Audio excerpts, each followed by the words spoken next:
Eu venho pensando bastante no por que eu continuo criando, sabe? Por que me incomoda tanto quando eu não consigo colocar a minha atividade criativa na minha rotina, sabe? O que tem de tão importante, de tão especial nisso, sabe? Por que eu não posso simplesmente fazer alguma outra coisa da minha vida? E eu venho pensando bastante nesse padrão, especialmente depois que o David Lynch morreu, sabe? E é engraçado a gente imaginar, assim, que a morte de alguém famoso pode, de alguma maneira, influenciar tanto a vida de alguém que ele não faz nem ideia que existia, né? Mas é assim que acontece. Daí que eu acabei parando para ler o livro dele, o Em Águas Profundas, que é sobre criatividade e meditação, basicamente. Pra quem não sabe, o David Lynch, ele é bastante conhecido por causa da série Twin Peaks, mas também por causa dos filmes Veludo Azul e Cidade dos Sonhos. E ele era tão bom, ele era tão respeitado, que ele recebeu até um Oscar honorário em 2019, né?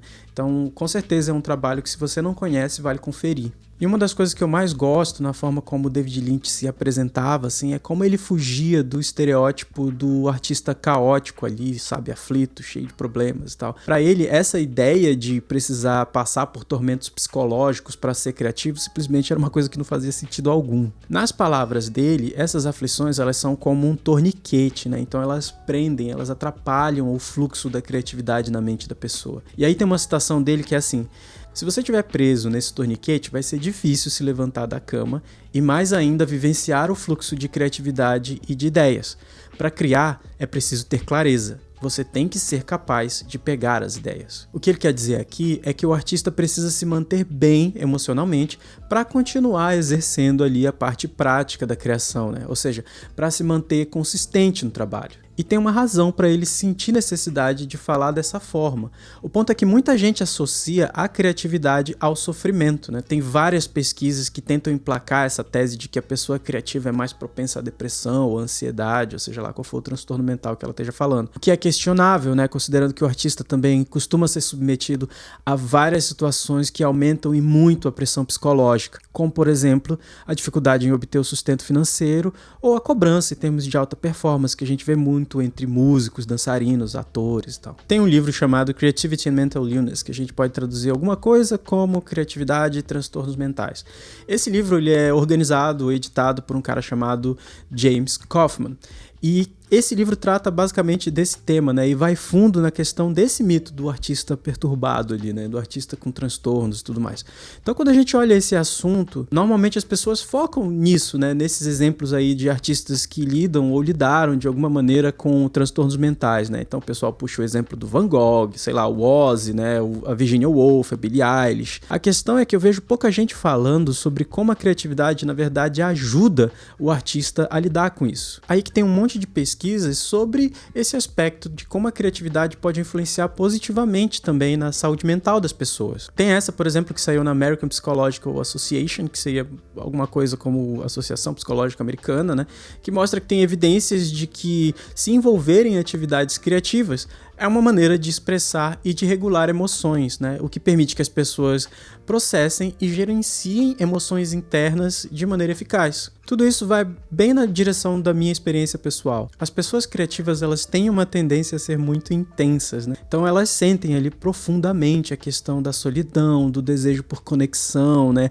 A falta de compreensão do significado das coisas. Então não basta a gente só olhar e deixar passar, né? A gente fica ali sempre com alguma coisa faltando, né? Se não tem a oportunidade da gente se debruçar sobre meio que essa coceira que não passa nunca, sabe? Então tudo isso que a gente faz ali, seja arte no sentido mais puro da palavra ou não, é a gente meio que tentando estender a mão, sabe? Para encontrar uma resposta para todas essas perguntas que a vida vai colocando na nossa frente, né? E quanto mais a gente vai se questionando, vai procurando, mais vão aparecendo essas perguntas e mais necessidade de coisas específicas, sutis e que vão ficando cada vez mais difíceis de responder, né? Então sobra a gente perseguir essa coisa cada vez mais. Talvez seja por isso que todo mundo que tem um pouco essa necessidade criativa acaba utilizando ali de uma maneira ou de outra a criação como uma forma de lidar com a vida, de transpor a dúvida, o medo, a ansiedade, a tristeza, a raiva, a frustração, né? Todo tipo de emoção que vai aparecendo ali dentro. Além disso, a criatividade ela também promove ali uma flexibilidade cognitiva, né? Porque ela estimula justamente esse pensamento flexível, a resolução de problemas, né? A exploração de perspectivas alternativas. Então esses processos cognitivos, eles aumentam a questão da resiliência, da adaptabilidade, né, as nossas habilidades de enfrentamento,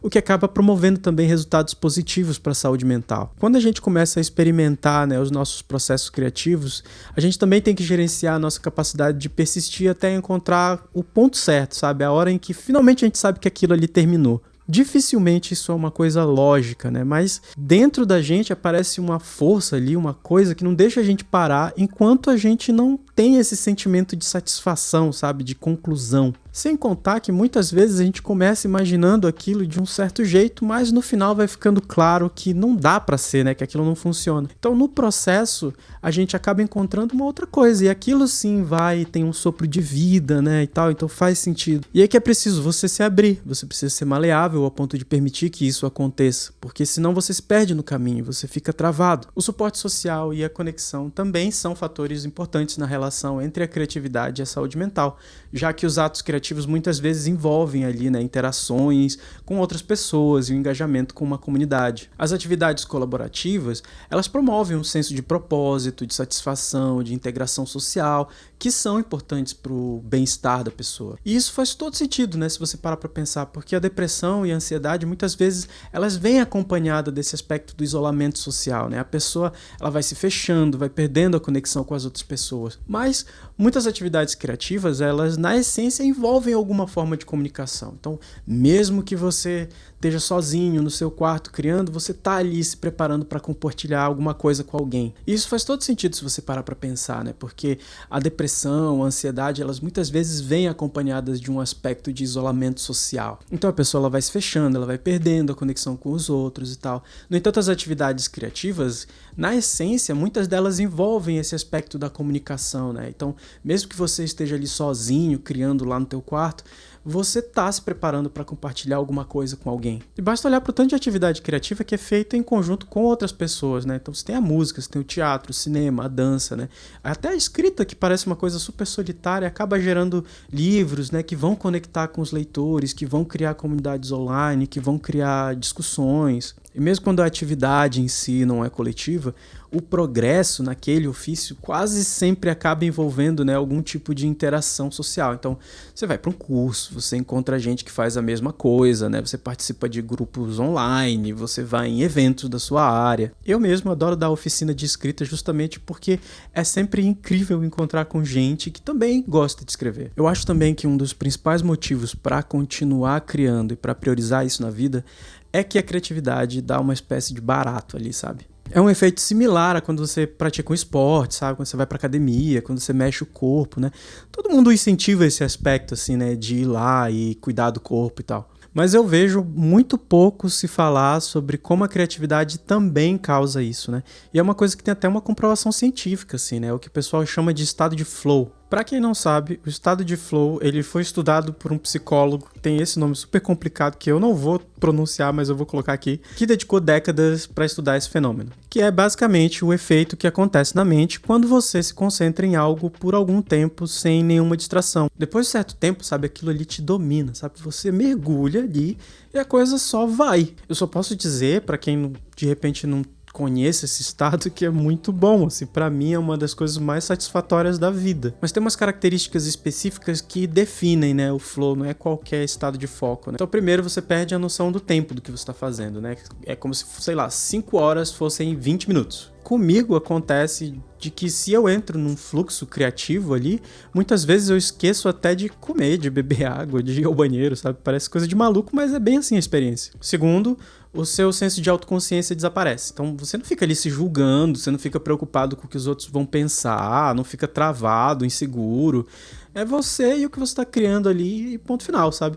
É uma das poucas experiências onde aquela vozinha crítica, sabe, ela acaba se calando de vez. E por último tem uma sensação de controle total, sabe? Ao mesmo tempo de você estar sendo levado pela corrente. É um pouco paradoxal, mas faz todo sentido quando você sente aquilo, sabe? E é um pouco daí também que vem o nome, né? Flow, fluxo, corrente, né? Então você sente aquilo ali, você tá presente, mas também tem uma conexão com alguma coisa que transcende, sabe? Que é maior do que você. Então, lembra aquela história do Ayrton Senna, que ele estava pilotando e que ele sentia que o circuito tinha se tornado um túnel e tal? Essa citação é bem famosa, né? Então é um pouco por aí. E é que quando uma pessoa criativa ela não consegue criar por qualquer motivo que seja, né? Esse impulso ele não deixa de existir. Então, ao invés disso, é como se a polaridade desse movimento lhe se invertesse, né? Então, ao invés de virar uma coisa criativa, ela vira uma coisa destrutiva. É por isso que se você é uma pessoa criativa, né, dedicar um tempo na rotina como um compromisso com a saúde, assim, é algo basicamente essencial, porque é exatamente isso, é uma questão de saúde mental. Esse não é um impulso que ele pode ser abafado sem nenhuma consequência. Quando eu paro de criar, eu viro uma pessoa, assim, horrível, né? Eu fico consumista, eu fico reclamão, eu fico frustrado, eu fico negativo, eu fico crítico com os outros, né? Eu encontro defeito em tudo que os outros fazem. Então hoje eu sei que isso é por falta de criação, então é falta de colocar a mão na massa, é falta de fazer o que eu quero. E sim, eu sei, né, que todo mundo precisa acordar, precisa sair para trabalhar, precisa ganhar dinheiro para pagar o aluguel, para ter internet, para comer uma pizza de vez em quando, mas tudo isso custa tempo de vida. E é claro que o tempo que a gente aplica naquilo que vai ajudar a dar uma graça na vida, né, na rotina ali, é válido. Então, por mais que seja sofrido na maioria das vezes, ao menos o trabalho compra ali pra gente, né, essa manutenção da nossa situação, da nossa vida, pra gente poder estar minimamente bem e perto de quem a gente ama. Mas tem uma questão importante, que é, a gente só tem uma vida. O tempo, ele realmente voa. O que a gente decide fazer hoje é o que vai virar a nossa história. E por mais que pareça um papo viagem, assim, de autoajuda, né? Isso é a mais absoluta verdade, né? Basta olhar para o seu passado. Tudo que você deixou de fazer, né? A pessoa que você deixou de se tornar é a consequência do acumulado de coisas que você efetivamente fez. Então, se você ficou ali, sei lá, 3 horas do seu dia colecionando Reels, você se tornou isso. E os anos passaram. É por isso que é importante a gente meio que forçar a barra às vezes, sabe? E fazer o que a gente quer. Porque no final do dia, quem vai pagar o preço não é o Mark Zuckerberg, né?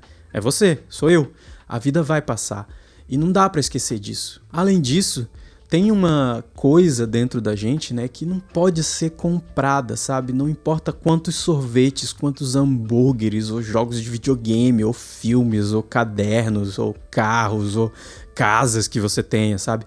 Tem uma coisa que ela nunca vai ficar satisfeita consumindo mais. Chega um momento em que é necessário a gente simplesmente inverter o fluxo, sabe? Ao invés de engolir o mundo, a gente começar a colocar pra fora. Tem algo muito profundo no processo criativo que é semelhante ao brincar, sabe? Não dá pra gente abandonar a ludicidade sem a gente pagar um preço, né? É fácil, assim, a gente pegar e olhar, por exemplo, né, quem se separou desse direito de brincar versus uma outra pessoa que nunca perdeu o contato com esse lado, né? O corpo ele vai ficando ali meio curvado, né? O rosto perde as musculaturas aqui do sorriso, sabe? O viço some da pele. Isso já aconteceu comigo, assim. Teve uma época que eu parei de fazer música porque eu achava que eu precisava ser um adulto responsável. Então todas as vezes que eu ia em algum show ou ver alguma apresentação, eu ficava ali, né? Poxa, eu sinto muita falta de tocar. E se sedimentava em mim, assim, uma certa tristeza, uma apatia, né? Uma inveja, um monte de coisa, assim. Então não era muito fácil estar longe disso. E assim eu segui até eu ter o meu primeiro burnout. Mas como parte do meu processo de cura ali, eu comecei a ter umas aulas de canto, então basicamente só para estar perto da música, assim, num movimento meio tímido. E aí que progressivamente eu fui sentindo necessidade de mais. Então eu fiz um EP com os amigos meus, depois eu fiz um projeto de pesquisa sobre música paraense, depois eu comecei a compor um álbum, né, o primeiro álbum, aí depois, sei lá, tentei desistir de novo e aí começou a vir esse desejo, assim, né, de fazer música mais uma vez. Então é uma coisa que fica ali. A verdade é que quando eu me distancio, né, desse lado criativo, do criador autêntico que eu tenho dentro de mim, vamos dizer assim, né, quando eu paro de me expressar, quando eu paro de brincar com a criatividade, eu adoeço. Acontece sempre. E eu não dava atenção para isso. Eu ficava ali ouvindo, né, aquelas vozes externas e até as internas também, né, que me criticavam quando eu era adolescente, que diziam que eu devia fazer alguma outra coisa, uma coisa que fosse mais séria e tal. Então eu não posso simplesmente negar, né, deixar de dar vazão a esse eu criativo ali, porque isso pra mim é como se fosse uma mutilação, sabe? Eu sinto claramente como eu vou ficando menor, mais fraco ali, né, menos potente, mais medroso, mais ansioso, né, mais deprimido. Então eu observo isso não só em mim, eu observo isso também, né, esse processo em muitas outras pessoas próximas de mim, né? Eu tenho o privilégio, né, de conhecer muita gente criativa e tal, muita gente brilhante até, e muitas pessoas dessas até conseguiram ali encontrar formas de se sustentar por meio desses impulsos criativos e tal, e outras não. Mas mesmo essas que não conseguiram, né, quando elas são bem-sucedidas ali nas áreas que elas trabalham, né, eu vejo que elas ainda sentem, né, que tem alguma coisa que precisa ser cultivada, alguma coisa que precisa receber esse carinho ali, ou elas acabam adoecendo, sabe? E eu acho muito bonita uma outra fala que tem do David Lynch, que eu vi numa entrevista que ele deu para a revista GQ, um pouco antes de morrer, né, que é assim: uma coisa que eu percebi é que muitos de nós fazemos o que chamamos de trabalho com um objetivo, por um resultado.